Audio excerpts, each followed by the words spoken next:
Hey, this is Jimmy. Who's this? Hi, Jimmy. It's Speaker Mike Johnson. Oh, ha ha. Well, hello, Mr. Johnson. What's on your mind? Well, we are still in the middle of this government shutdown brought to you, as usual, by your friendly neighborhood Democrats. So my hands are tied here as far as what I can do. You could bring the Epstein vote to the floor, maybe. Like I said, my hands are tied, and until the Democrat Party decides to be the adults in the room, we're not going to be able to see that vote or swear in these new members of Congress. But you could do both. You literally can. Not really. Not really. Okay. Jimmy, we have bigger concerns than this Epstein, whatever it is. For example, I'd like to stand by my comments regarding the Super Bowl. What was that? I missed it.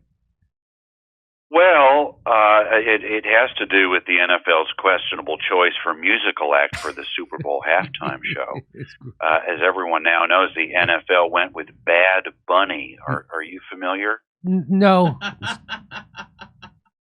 Well, when I heard Bad Bunny, my first thought was that they meant the little rascal who keeps getting into my wife's spice garden. But no, it turns out it's a Mexican. Bad Bunny is a Puerto Rican artist, actually. I know that. Jimmy, the point is he's not American. Puerto Rico's part of America. You didn't know that? Not really. Let's not quibble here. He doesn't even sing in English, only in Spanish. And this choice was clearly intended to inflame Americans, conservatives, and Christians. How is someone singing in Spanish unchristian? Well, it just is. I mean, how can you effectively praise God if he can't understand what you're saying?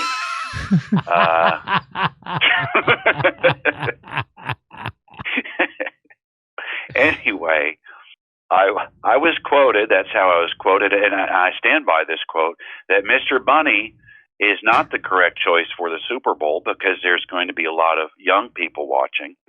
And I thought a much better choice would be Lee Greenwood or a role model like that. You thought Lee Greenwood would be a good choice to headline the Super Bowl halftime show? Okay, well, now you're laughing just like everyone is laughing at me, and I don't understand why.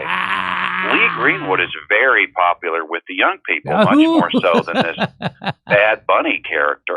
Okay, why do you think this? Lee Greenwood has been a part of many Donald Trump rallies. He's a real MAGA fixture, and everyone goes nuts for him when he appears, even the young people. At Trump rallies? I see. Okay, when Lee Greenwood has concerts or live musical performances, how many people under 60 are in attendance?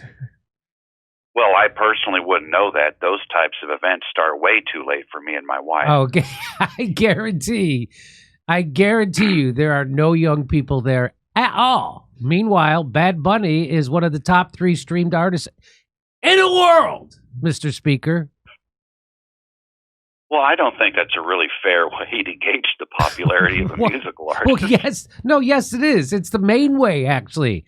And suggesting Lee Greenwood be the halftime act at a Super Bowl may be the most culturally tone-deaf thing I've heard a politician say in my lifetime. Well, Lawrence Welk is no longer with us. Honestly, I don't see what other viable choices there are. Okay. My pastor is still undecided about rock and roll music, whether it's of the devil or not. So until that verdict comes in, I'm going to have to say no to those types of songs as well. Yeah, I bet you get made fun of a lot for your musical tastes alone. What else do people make fun of you for? Oh, Jimmy, the list just goes on and on. If my colleagues were as intent on drafting legislation as they are on giving me the business for my various eccentricities, we'd get a lot more done around here. I can tell you that.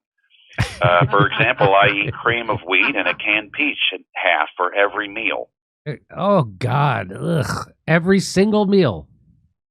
I found it regulates the digestion nicely. And that way, I don't have to waste time trying to decide what I want for a meal. Yeah. I know what's for lunch. the same thing that's always for lunch. I see my colleagues in the halls. Hey, what sounds good? Where do you want to go? And it just strikes me as childish. Adults just giving into their whims, their desires, what they want. It shows sort of a low character. Okay. What else? Apparently the apps one has on their phone can be just knee-slappingly hilarious. Yeah, like what? Like what app?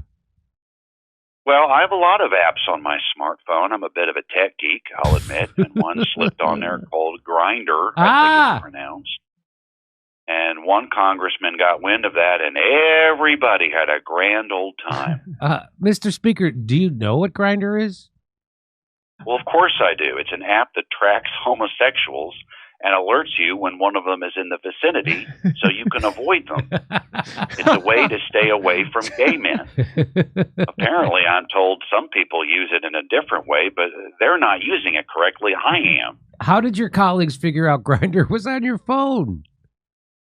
Well, I was in a meeting, and I forgot to turn my phone off, and it kept going, beeping, and it was Grindr alerts. I guess there were a lot of homosexuals about that day, and someone saw my phone. Why were you getting alerts, though? Homosexuals were in the vicinity. They were messaging me, telling me where they were, which bathrooms they were in, so that I wouldn't mistakenly go into one of those bathrooms where the gay men were. I see. Yes, technology is very amazing. It has done a lot for me. Okay, well then. Hey, thanks for taking time to talk to us, Mr. Speaker. My pleasure, Jimmy, anytime. Oh, and if you talk to any Democrat congressmen, please tell them that we are ready for them to come around so we can get this government working for the American people again. You know what they say, idle hands are the devil's playground.